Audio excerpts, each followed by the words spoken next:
יותר מחצי מיליון תלמידים בישראל לומדים בבתי ספר ייחודיים שאינם מהזרם המרכזי, בתי סופים שמעניקים להורים סמכויות נרחבות יותר, אבל הרשויות במקרים רבים מערימות קשיים על ההורים. הכתבה של יעל אודם.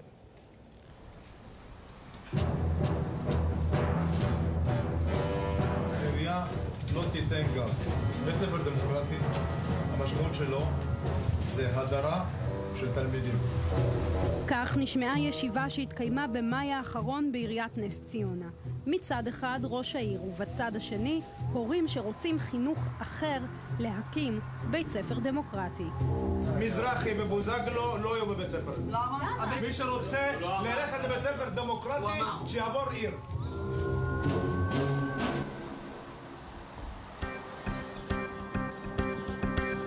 את המבנה הזה הרשות נתנה לכם? לא. אז מה זה? זה מבנה שאנחנו שכרנו, הוא היה מושכר לעירייה 5 שנים, והם הפסיקו את השכירות, ואנחנו שכרים אותו מהכסף שלכם? כן.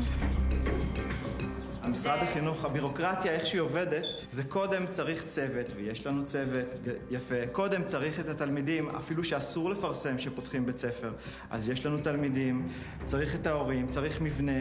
אחרי שיש את הכל, אז אפשר רק לקבל רישיון. אז אתם מושקעים פה בלא מעט כסף? מושקעים פה בהחלט. חבורה של 200 מורים נס ציונאים נלחמת כבר שנתיים, אבל נתקלת בחומות גבוהות. הטענה המרכזית של ראש העיר, בית הספר לא יהיה שוויוני, זהו בית ספר אליטיסטי ויקר. אבל בנס ציונה פועל בית ספר אנתרופוסופי שגם הוא לא זול, 1,000 שקלים בכל חודש. אז למה אחד כן ואחר לא? כמה נרשמים אתם מעריכים שהיו? 1,000. בואי נגיד שהרשימות המתנה בכל בתי הספר הדמוקרטיים בארץ הן ארוכות מאוד. משרד החינוך דווקא מחבק את בתי הספר האלה. בינואר האחרון החליטו במשרד להסדיר את בתי הספר הדמוקרטיים והאנתרופוסופיים, להפוך אותם לרשמיים. אנחנו במשרד מאמינים במגוון ובפלורליזם חינוכי בתוך המערכת הציבורית, לכן חשבנו שיהיה לנכון להכניסם לתוך המערכת שלנו, ואנחנו מעודדים את התפיסות האלה לא פחות מתפיסות אחרות. מחר בבוקר יקום קבוצת הורים והיא מקימה בית ספר לליטוף כלבים. זאת הדרך שלהם ללמד את הילדים שלהם מכיתה א' עד ט'. האם בגלל זה אני מחויב לתת להם אותם ולהפוך אותם לבית ספר ציבורי? על מה אתם מדברים איתי? לפני 7 שנים הקימו הורים את בית החינוך אביב בתל אביב, בית ספר אנתרופוסופי, ומאז הם מנג'סים לחולדאי שיהפוך אותם לבית ספר ציבורי, שייתן להם מבנה ותקציב, אבל הוא מסרב. אומרים לנו בעיריית תל אביב, בית ספר אנתרופוסופי עולה כסף, הוא לא שוויוני, הוא מפלה ביניכם לבין הורים שאין להם. הם יצטרכו לממן הסעות, לשים כסף על הבית ספר שלכם במקום על דברים אחרים חשובים לא פחות. למה להם לעשות את זה? אם אני מסתכל על התמהיל האנושי שקיים היום בבית חינוך אביב, 70-80% מהם זה אנשים מהמעמד הבינוני, במקצועות חופשיים, שהם אנשי כפיים, אולי מסתפקים ברכב אחד, נוסעים פחות לחול, שמים בסדר עדיפות ראשון את החינוך בחיים שלהם, כדי שלילדים שיהיה שמחה ויהיה תמיכה. ואני חושב שהמערכת הציבורית הזאת, העירייה שאנחנו אזרחים של תל אביב, חלק ממנה, יכולים להיות בתמיכה על ידי המערכת הציבורית. אז ההורים לקחו את רון חולדאי למחוזי, לקחו וניצחו. השופטת רות לבהר שרון קבעה כי סירוב עיריית תל אביב הוא אינו סביר ומפלה, ועל המשיבים לאפשר את הליך ההכרה הרשמי אל מול משרד החינוך בהקדם. בסוף, כשמנהלים מערכת גדולה, צריך להחליט על הקצאת משאבים. ובבחירה בין לתת את המשאבים לאוכלוסיות חזקות, לבין לתת את המשאבים לאוכלוסיות מוחלשות, הבחירה שלנו היא באוכלוסיות המוחלשות. אז עיריית תל אביב בונה לכם בית ספר אנתרופוסופי ל-1 בספטמבר? למיטב ידיעתנו זה לא מה שקורה כרגע. עיריית תל אביב כרגע בוחנת את האפשרות להגיש ערעור על פסק הדין. למעלה מ2 מיליון תלמידים לומדים במערכת החינוך הציבורית בישראל, מתוכם 535,000. מעל 500,000 תלמידים מתחנכים בבתי ספר שאינם בזרם הממלכתי הרגיל. הם לומדים בבתי ספר ניסויים, ייחודיים, דמוקרטיים ואנתרופוסופיים, כש36% מהציבור מרוצים מתפקוד מערכת החינוך, לעומת 48% שאינם מרוצים מתפקודה. אין פלא שההורים מחפשים גיוון. שינוי זה דבר מפחיד.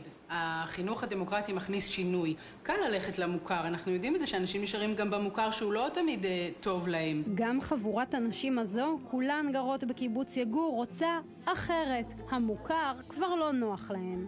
יש לנו בית ספר אחד במועצה. בכל מקרה, הבית ספר הכי מצוין שהוא יהיה, הוא לא יכול להתאים לכולם. לי חשוב לשלוח את הילד למערכת חינוך שהערכים שלהם זהים לערכים שבבית. שבית ספר בעצם יהיה המשך והוא לא יהיה מנותק. תעודות. כבר בכיתה א' ילד מקבל תעודה. אני לא מבינה למה בכיתה א' ילד צריך לדעת, הילד צריך להשתפר בקריאה. הכתבות החל מכיתה א'. למה ילד שעבר מהגן לכיתה, ממצב של משחק ולומד תוך כדי משחק, למצב של ישיבה של 6-7 שעות ביום, ולהיבחן אחת לשבוע להכתבה? אנחנו לא רואות שום התאמה בעניין הזה. כמו שכבר הבנתם, קבוצות ההורים האלה לא מרפות, הם לא יישברו. הצטרפנו לעוד פגישה עם מנהל מחלקת החינוך של המועצה האזורית זבולון. מה שאתן מבקשות לעשות הוא מהלך שמעורר הרבה מאוד קשיים. אתם רוצים בקצב מסוים ובצורה מסוימת ובשליטה שלכם על מה התכנים שילמדו, על מי יהיה המנהל ואיך הדברים יהיו מאורגנים.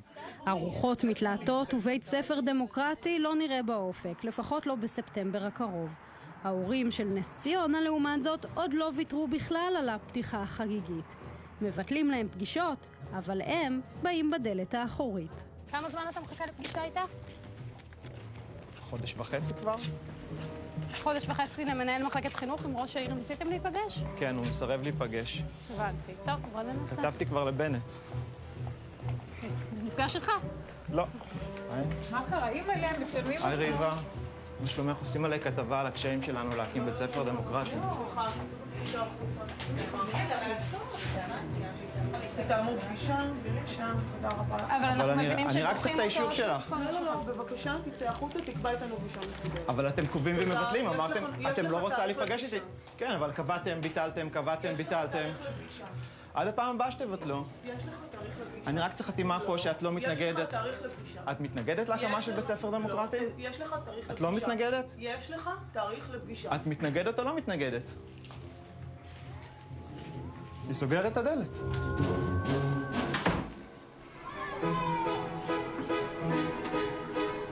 לא בכל מקום זוהי הדרך. בחדרה למשל מקימים עכשיו בית ספר דמוקרטי שלישי בעיר, גבעתיים היא מעצמה אנתרופוסופית. עכשיו יוכלו ההורים בכל הארץ לקחת איתם אל ראשי הרשויות את פסק הדין של בית ספר אביב מתל אביב, ולצטט את השופטת שכתבה כי הזכות לחינוך היא זכות יסוד, וזכותם של הורים לגדל ולחנך את ילדיהם כראות עיניהם. אנחנו יוצאים להפסקה נוספת.